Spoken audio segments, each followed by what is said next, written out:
that evictions were taking place, but when I heard 1,700 since June, this system has allowed my landlord to illegally evict me and my children. We are in the middle of a pandemic. Strictly don't even give a damn about the CDC eviction moratorium.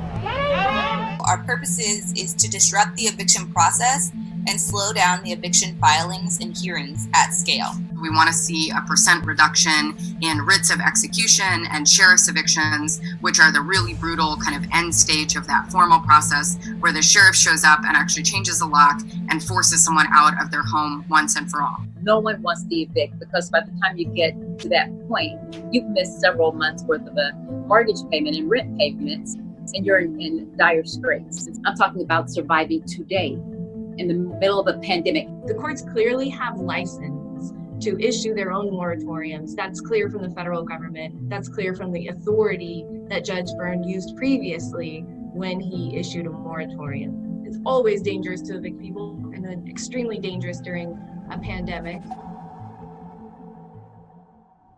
The eviction moratorium helps no one. And so when the moratorium ends, everybody's in trouble. I'm in trouble because I haven't been able to make my mortgage payment because I have a housing provider. The tenant's in trouble because now all of a sudden, where they couldn't make a $500, $600 a month payment, now they're expected to pay $3,000 or $4,000 all at once. The way to prevent an eviction is to get the rent paid. And I'm talking directly to United Way. And they have money that, if not spent, will go back at the end of this month to the federal government. The money is here. Energy could be put up front in preventing the eviction to begin with.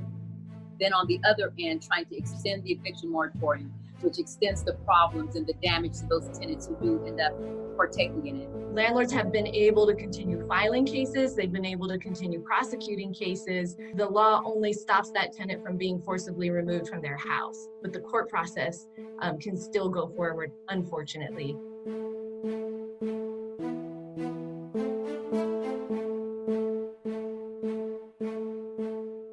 The current moratorium from the CDC does not prevent us from filing evictions based on a tenant's criminal activity.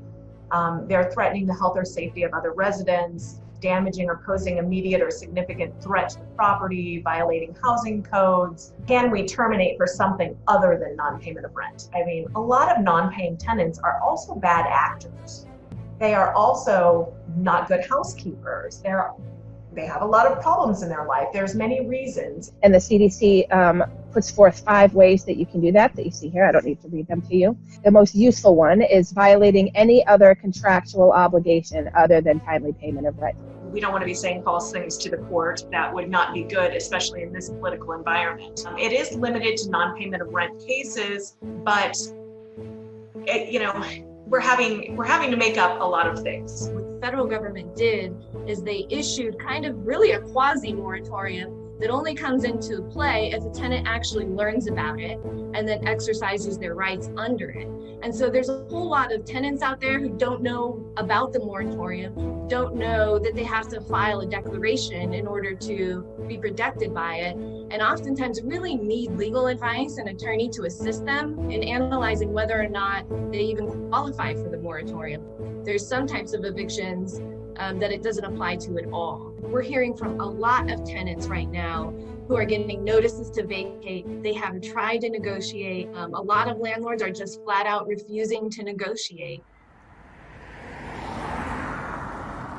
So I got home Sunday afternoon and see this paper under my door, and it said eviction notice, and right away I was like, crap, did I forget to pay rent? What did I do? What did I do wrong? And then it's we're renovating. I'm currently on quarantine right now for 2 weeks, recovering from COVID. If this hadn't happened to me this select 2 weeks, and it had happened January 31st, I could not be moving right now. I could not be carrying boxes. I could not be going up and down 5 flights of stairs. I'd make it up and down once and be gasping for air. Statistically, there's got to be at least one person in here moving out during that time that's going to have COVID. Yeah.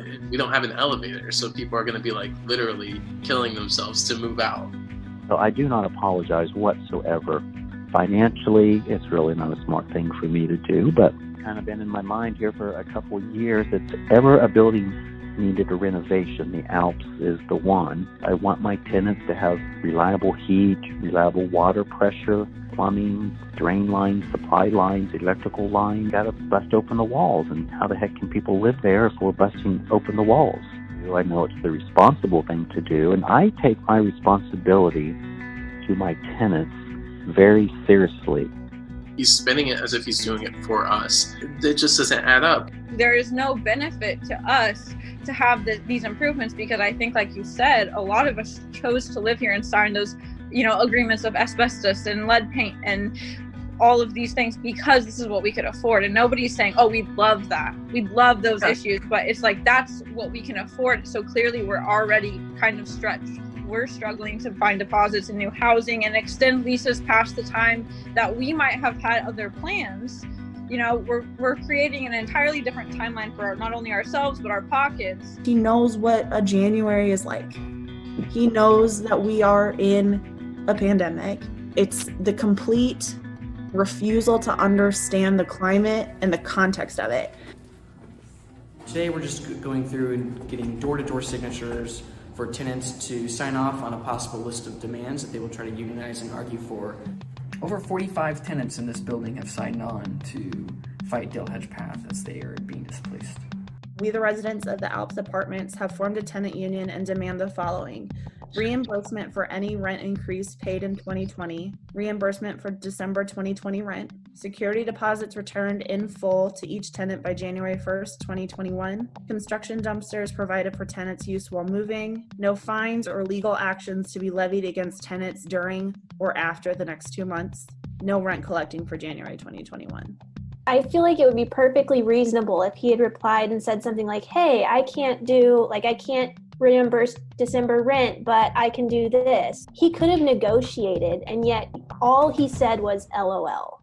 We're just asking for things that are like decent.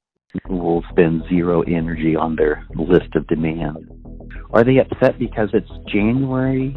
Are they upset because it's COVID? Are they upset because the rents will go up after renovations? I gave a 68-day notice.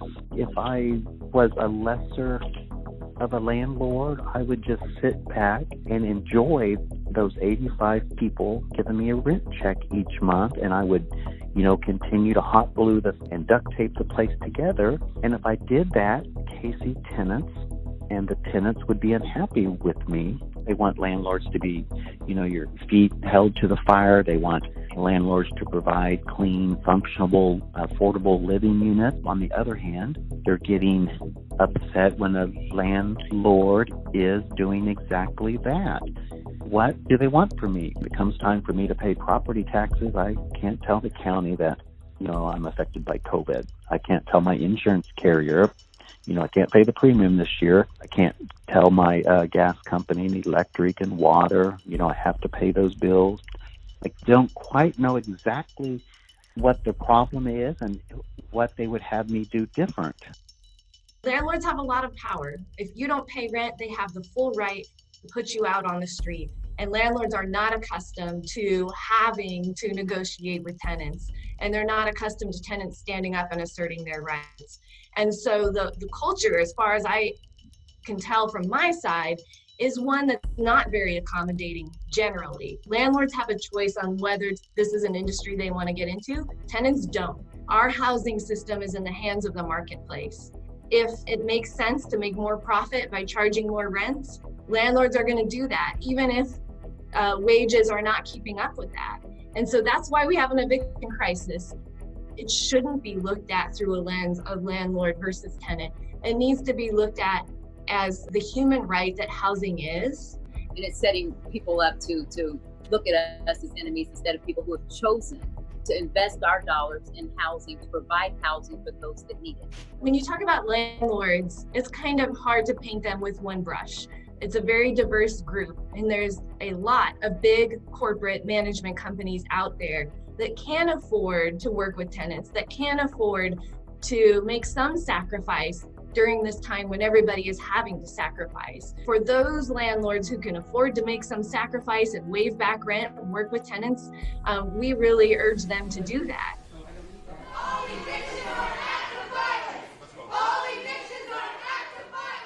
There are thousands of tenants on the eviction docket in Jackson County and in surrounding areas that are highly vulnerable to being forced onto the streets during a time when obviously evictions will likely be a death sentence for a lot of people. And we've disrupted about 365 evictions and delayed those to 2021, but those evictions are coming up on the calendar again. So we've got our work cut out for ourselves come January.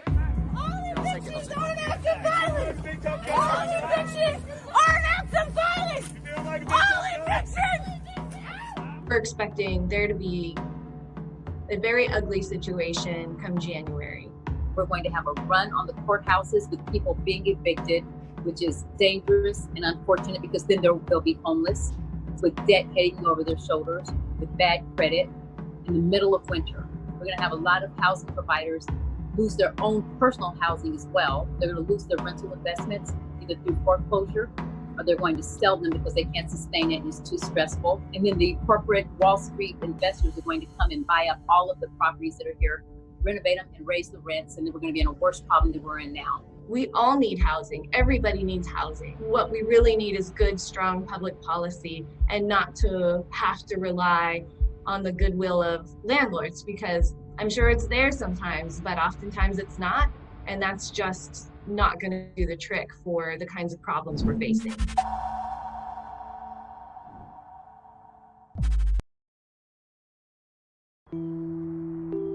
What lives in these woods, supposedly lives in these woods, is deer, rabbit, not human beings.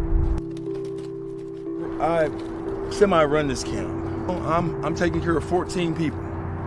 Every day I make sure that they alive, they warm at night, and they get up in the mornings. I caught first-degree frostbite of my thumbs. They're artificial from middle all on up to the tips of them. So I work my fingers to the bone sometimes to make that happen for my friends. One of the guys ran over to me. Hey man, you need to come on. 6 won't wake up. Okay. Look right over here. Yeah. This is where I found 6.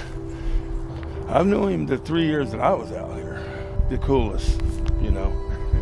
Outgoing, loving. It's just sad, man. It's really sad to lose a friend like that. We found him with his eyes open, okay, with his left hand over his chest, holding his heart. I broke down and I cried. I said, he's gone. That man did not have to freeze to death like he did.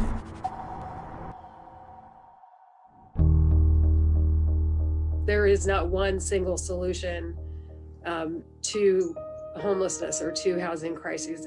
There's a lot of things that would have to happen at the same time to effectively end homelessness or housing crisis. You know, for people who are on the streets, their lives are consumed by the activities of daily living that most of us take for granted.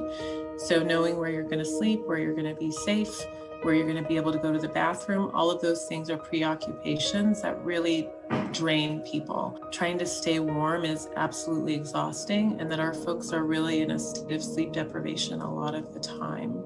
Folks also need swift access to healthcare and behavioral health services, and we do find that for some folks it's difficult to get into those programs. They have difficulty navigating systems, or there's long wait lists to be seen. Those temporary fixes are actually life-saving support for people that's needed. We're standing here in the Bartle Hall Convention Center. It is the largest facility that we have in Kansas City. This is a site of our warming center for our unhoused population in not just Kansas City, but across the region. We also have our beds with bed numbers, so we'll know which residents are here. Some are volunteers. We also have wheelchairs available for those that are handicapped. This is our food station. One of the great benefits about having a centralized location like this is we have a critical mass of the population. We're able to better streamline and coordinate other related services.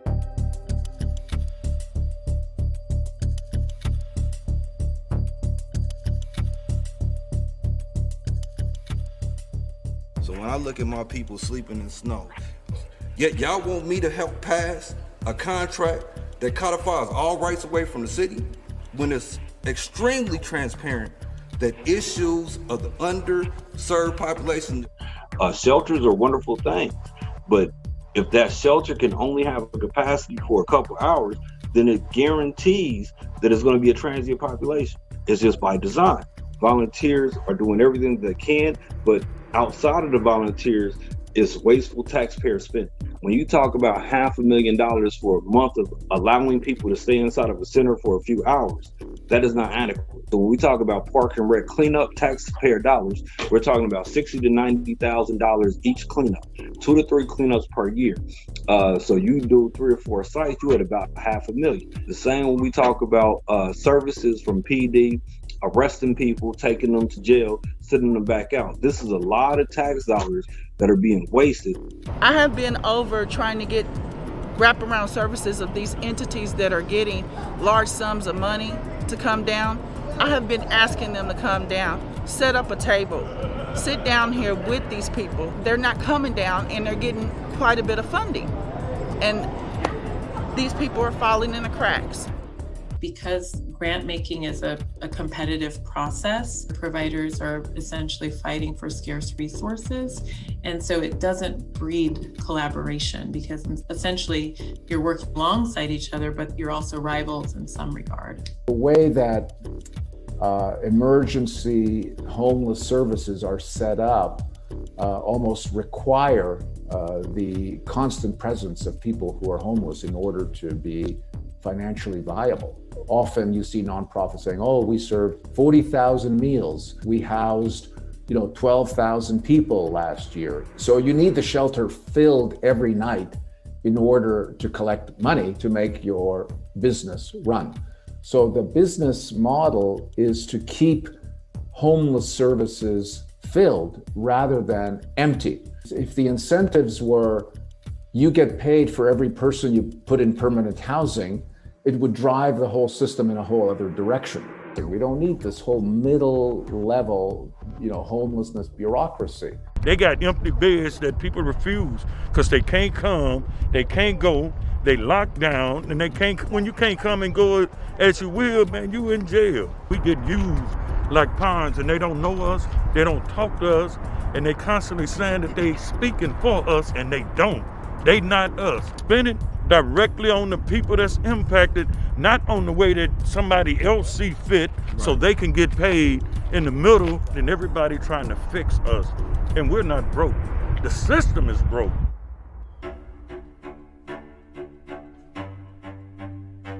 Three presidential candidates have now visited Kansas City. All of their trips here had one thing in common: the Veterans Community Project. This village of tiny homes is solving veteran homelessness in Kansas City. Everything that goes into the houses is all rooted in dignity first. These houses are designed to really speak to that trauma-informed care approach that we take. You get to completely exhale and just understand that it's just you and the 4 walls and a door. This is what a finished product looks like. Every single person that lives in this village has a very unique program that is designed specifically for them. These offices that we use, we got a medical suite, our dental suite, we got a learning lab down there, we have our fellowship hall, a dog wash room. All of those are in conjunction with partnerships that we have with local agencies around town. There's Bartle Hall, there's day warming centers, there's evening warming centers, and we need them desperately. But how can we capture those folks that are showing up to those places and immediately connect them to services and immediately connect them to a way to elevate out of that system of going from shelter to shelter. I would love to see this being done on a large scale for the entire population. Several folks on my leadership have met with city councilors and other lawmakers in this city that are thinking along these same lines. A couple of the programs that we're working on involve the use of city-owned property, land bank property that we could use to build transitional and more permanent housing. And the whole idea behind the enclave is creating a tiny village of houses or buildings and make it resource heavy. So in the center of this area, you have a medical facility that we're looking to build. that medical facility will access behavioral issues and drug issues.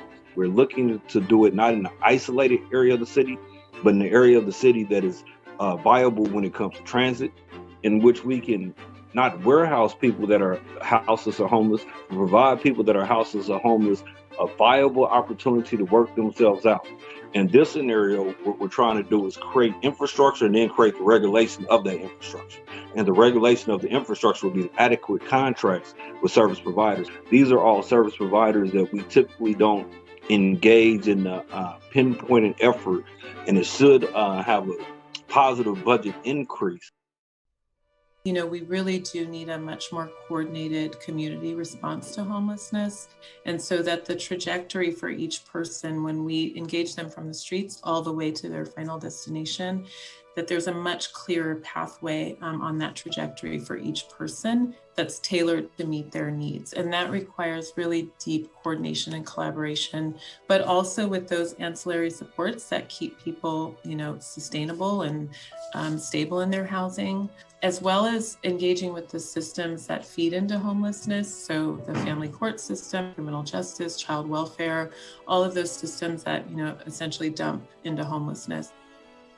So homelessness is actually one of those words that doesn't describe things, it actually covers things up. It covers up income disparity. It covers up lack of affordable housing, unequal, racially biased opportunities for housing. It covers up so many structural problems. And then you have someone who falls out of a society that is unfair for a group of people and way too beneficial for a small group of people. And then they're called homeless, as if it's their problem. They didn't bring it on themselves. We, as a society, are creating homelessness every single day. We're manufacturing homelessness because of the structural inequities in our social system. Even if we ended homelessness in America today, 50,000 rooms in Kansas City, you know, like done, we're done with it. In 6 months, we'll have new homeless people because we haven't changed the structures that produce homelessness. You need better wages, affordable housing, support services for people who have mental illness and addiction. It's not very complicated, actually. It's not like we have to invent something to do it. We know how to do it, but there's no political will to do it. But you want to put a Band-Aid over a shotgun wound just to say we did something. We need, you know, a place to live. We need safe, affordable housing, period.